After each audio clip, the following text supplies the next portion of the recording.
When I was in high school, I went to this camp during the summer, and we always did so many cool exercises that helped us kind of find ourselves in high school, as camps usually do. And one of the exercises that we did with the 100 people that were there in the camp was that we had to wear a white t-shirt with our biggest insecurity written on it, so that we could work on it and move past it and just get it out in the open. And also you'd be able to see what insecurities other people have that you can relate to. It was honestly such a great exercise, but my biggest insecurity that I wrote down on my shirt was my skin. If you don't believe me, here's a little picture. Ever since I was in high school, I have always been insecure of my skin. The good news is that it's been over 10 years since high school, and I have learned so much, and I wanted to compile it all in a video for you guys so that you can learn from it too. This is how my skin used to look. This is actually a picture from 2020 because I don't have a close-up picture from before then. And obviously I'm wearing makeup right now, but this is a picture of how my skin looks right now without anything on. In that first picture, I had acne scars. It was super dry at the same time, and I honestly had no idea what to do because I was making so many skincare mistakes.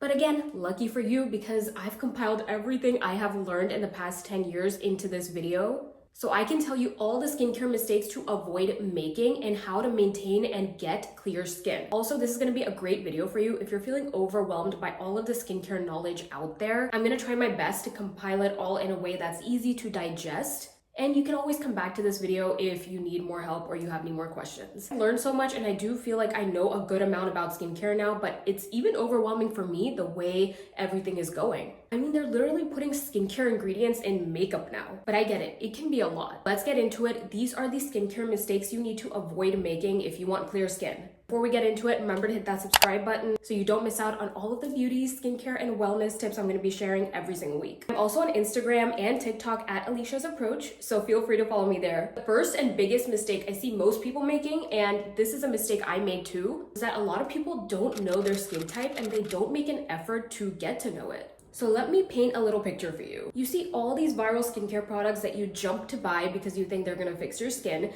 but in reality, you don't even know your skin type, so you might be using products that are better suited for other skin types, which means they might cause other issues on your skin. If you already have existing skin issues, using products made for a different skin type will make everything so much worse, trust me on this. For example, you guys saw that picture that I showed you. During that time, I actually thought I had oily skin just because I had acne. Then I found out that I actually had dry and acne prone skin, because yes, that is a thing. I realized the biggest mistake I was making was using products for oily skin types when I actually had dry skin. Once I found out that I had dry skin that was actually acne prone, and I tailored my entire skincare routine for that, my skin completely transformed. I felt like my skincare was actually working for my skin and not against it. I got that glow back in my skin. Everything just looked so much healthier, and I broke out a lot less. The easy way to figure out what your skin type is to really just notice how your skin is feeling at certain times. If you wash your face and you wait for a couple minutes and your skin starts feeling very tight, you probably have dry skin. If you don't really see any dryness or oil throughout the day, you probably have normal skin. If you see a lot of oil on your skin throughout the day, even when you're wearing makeup,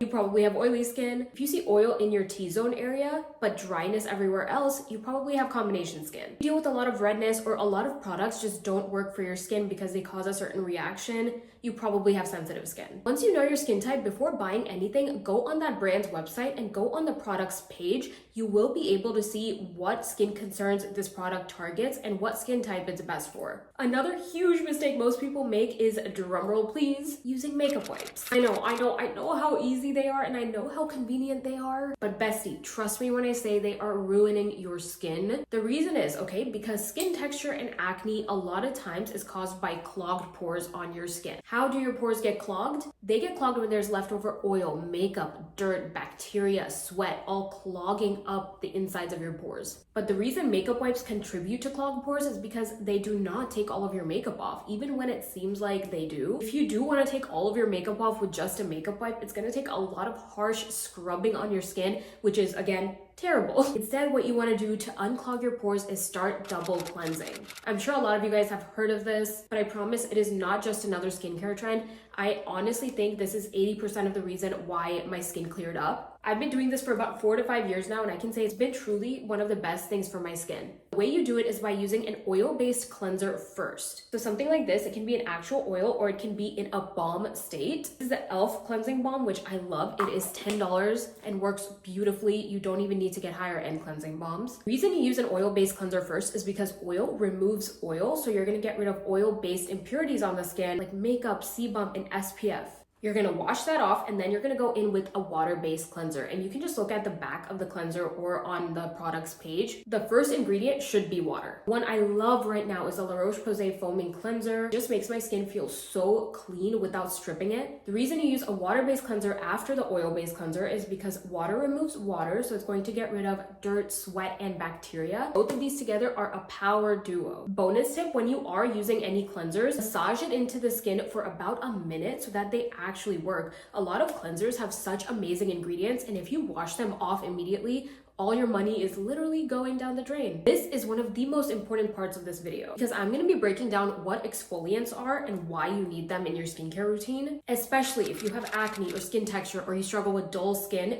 This is going to be a lifesaver for you. Now, there are two types of exfoliants, chemical and physical. Physical exfoliants are basically the products that deal with exfoliating the top layer of the skin, and they're a lot grainier in texture. So think of like body scrubs or face scrubs. Some cleansers even have those little beads in them. Those are also physical exfoliants. Even dry brushing is a form of physical exfoliation if you do that. Ones you've been hearing about more recently are chemical exfoliants, and they are in so many skincare products, which is both good and bad because a lot of people don't really know what they're putting on their skin. They're just using it because it's viral. Chemical exfoliants are made up of natural substances that actually go deeper into your skin to fight acne, skin texture. So they're amazing for unclogging the pores and smoothing your skin out like crazy. We had physical exfoliants and chemical exfoliants, right? But chemical exfoliants are made up of AHAs and BHAs. AHAs are alpha hydroxy acids and BHAs are beta hydroxy acids. AHAs include acids like glycolic acid, lactic acid, mandelic acid, and there are a few more. These are all incredible for people who struggle with skin texture or dull skin. They also do help with breakouts. I personally love mandelic acid. It's a lot gentler than the others and it has worked the best for me. So if you're a beginner to skincare and you want to start in exfoliants, I feel like mandelic acid is a really great place to start. Ordinary has an incredible mandelic acid formula. Now we have BHAs, and BHAs actually go even deeper into the skin, and the most common BHA is salicylic acid, which is super famous. Salicylic acid is perfect for those who have super oily skin or struggle with acne because it's really going to get to that root of the problem. The Paula's Choice BHA exfoliant is my favorite salicylic acid product of all time. This is one of those viral products that everybody was jumping to get, and half the people were like, it doesn't work for me. Half the people were like, it completely changed my skin. I have clear skin. I never had it before. That's what happens in the skincare world when you use products that aren't suited for your skin type. Listen, if you have oily skin and you struggle with acne, breakouts, skin texture, Paula's Choice BHA exfoliant would be a good product to try. But something like The Ordinary's mandelic acid, you definitely can still use it if you have oily skin, and you would probably love it. For somebody who wants something super gentle, for example, if you have dry skin but you also struggle with skin texture and breakouts, you would love something that's a bit gentler than salicylic acid, like mandelic acid. We can't talk about exfoliants without talking about retinoids, which are also incredible for acne, but they're also great for targeting signs of aging. There are so many different types of retinoids, including retinol, tretinoin, adapalene. A lot of retinoids are commonly prescribed for people who have acne, so if you go to your dermatologist, that's probably what they're gonna give you. I am almost 30 now. I am starting to dabble in retinoids, and I'm starting to use a lot of the beginner retinoids, so you can start at 0.1%, 0.3%. You don't have to just jump in and get the strongest one. One serum I really like that's great for beginners is this Peach and Lily Retinol for All 0.1% serum. This is really great for beginners because it also has soothing ingredients that can combat a lot of that dryness that can happen because of retinol. Speaking of dryness, usually with any exfoliants, you might see a little bit of a purging phase, which basically means that it's working as it should. Based on my experience, your purging phase should only last about a month, because after a month, your skin should be used to exfoliants. Essentially what happens is you might see a couple more breakouts than usual, maybe a little bit more dryness than usual, but that's only because basically what that exfoliant is doing is it's going to be forcing those breakouts that are living on the inside of your skin, and it's forcing them to get pushed out So think of it as like it's taking the trash out of your skin and is working as it should because you don't want those lingering breakouts underneath your skin surface. Once you push past it, you will see skin that is so much smoother and clearer. All these exfoliants can come in cleanser form, toner form, serum form, and even moisturizer form.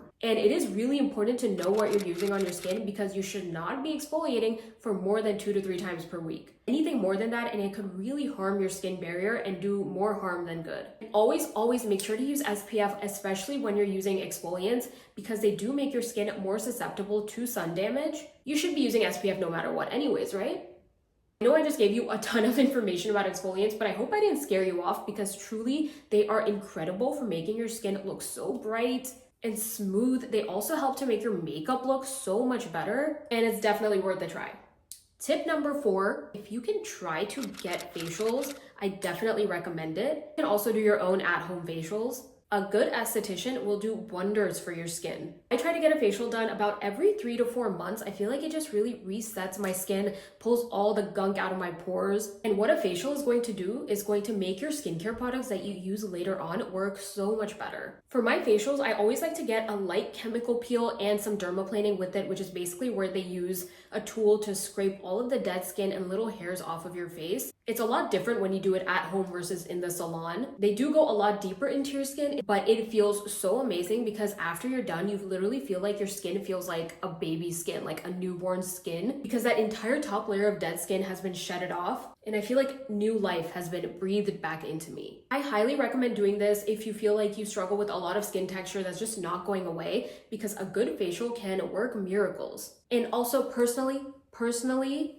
I've just had a much better experience with estheticians than with dermatologists. And I don't mean this in a bad way at all. This is not to hate towards dermatologists. I'm sure there are amazing ones out there, but I've been to so many dermatologists because I also deal with alopecia. You know, it's been 15 years that I've been dealing with this issue, and I felt like they were always just kind of putting band-aids on the problem rather than trying to actually fix the root cause of the problem. And the root cause of any issue, including your skin, can be so complex. And when somebody's rushing you into telling you their issues in a 15-minute appointment and then they have to get to the next patient, it just doesn't feel like they're actually paying attention to you or your issues. Even when it comes to skin concerns, I've never had a great experience with dermatologists because I feel like they just slap down a prescription for tretinoin without really getting to know your skin and what would actually work for it. If tretinoin has worked for you and your dermatologist did give you a prescription for that, I'm so happy for you, but that's not the case for everybody. However, when I've gone to estheticians who have had a lot of experience, they actually take the time to learn about you, your history, your skin. They're able to also tailor an entire skincare routine to actually fit your needs. And they actually give you advice and even products that can work long-term on your skin. And that is such a huge part of why my skin transformed to the way it is now. But if you have something that works for you, keep doing that. Another thing I've been doing lately that has completely changed the game for my skin and just completely elevates my skincare routine is steaming the skin. I've been doing this for 2 to 3 years now, and I do it twice a week, every single week. It's absolutely incredible. I feel like it's great for all skin types because it helps to unclog your pores. It also helps to get rid of that excess oil that's clogging up your pores. It's great for hydration. It's great for redness. It's super calming and soothing for the skin. And it also helps your skincare products work a lot better. I also love steaming because you can make like a little at-home facial out of it. The way I like to do it is I make sure that my skin is properly cleansed and then I do a steam for about 10 minutes. I usually like to follow it with a face mask, like a clay mask, and then I follow with my regular skincare routine. And bam, glass skin. Steamer I use is the one from Vanity Planet. This is their Senia steamer. I really like it because it has hot and cold steam. But again, you do not have to spend that much money on a steamer. You could literally do it at home for free. Just boil some water, get a towel over your head, and let the steam hit your face for about 10 minutes, and that's literally all you need. I feel like one huge mistake a lot of people also make is not moisturizing their skin. And moisturizing your skin can be a lot more complex than you think. Everyone needs to moisturize. That is a non-negotiable. Yes, even if you have oily skin, you need to moisturize. If you don't, what your skin does is it produces excess oils to moisturize your skin because you are not providing it with moisture. So then you're just stuck in this vicious cycle. And your moisturizer actually does not need to be this thick, heavy lotion that just suffocates your skin. You can use a super lightweight gel-based moisturizer that provides you with hydration but doesn't feel too heavy on the skin. I absolutely love the Neutrogena Hydro Boost. I feel like it's so perfect for oily skin types. I actually don't have it because I run through those so fast. Even with dry skin, I still love that moisturizer for the summers. Now, if you have dry skin, you might need a heavier moisturizer in the winter and then a lighter moisturizer in the summer. I have dry skin that also tends to be normal-ish in the summer months, so I always had to kind of change what my moisturizer was. Let me tell you why your moisturizer can actually make or break your routine. I actually use the Skin Fix Barrier Repair Moisturizer for about a month, and it's a heavier moisturizer. I have dry skin, so I really thought it would work well for me because it felt like it was at first. But then over the course of a month, I started noticing that my skin just feels so much more congested. I had a lot more texture, a couple more breakouts than usual, and that was the only product that I had introduced into my routine. So you really do have to pay attention to your skin when you are introducing new products. Try not to introduce too many new products at once. Use one and then introduce a new one in 2 to 3 weeks because you really want to know if something goes wrong, you want to know what's causing it. My favorite moisturizer of choice is the Kiehl's Ultra Facial Cream. I just feel like this is incredible for all skin types. And this is officially my holy grail moisturizer because I can use this in winter and in summer. So beautifully lightweight. It never feels heavy on the skin. It's crazy because I love it so much. I actually got this like Kiehl's refillable packaging. So when I run out, I can just refill it and it's just so much more sustainable. So if you are looking for a new moisturizer to try, I highly recommend sampling the Kiehl's Ultra Facial Cream. I think a lot of people will love it.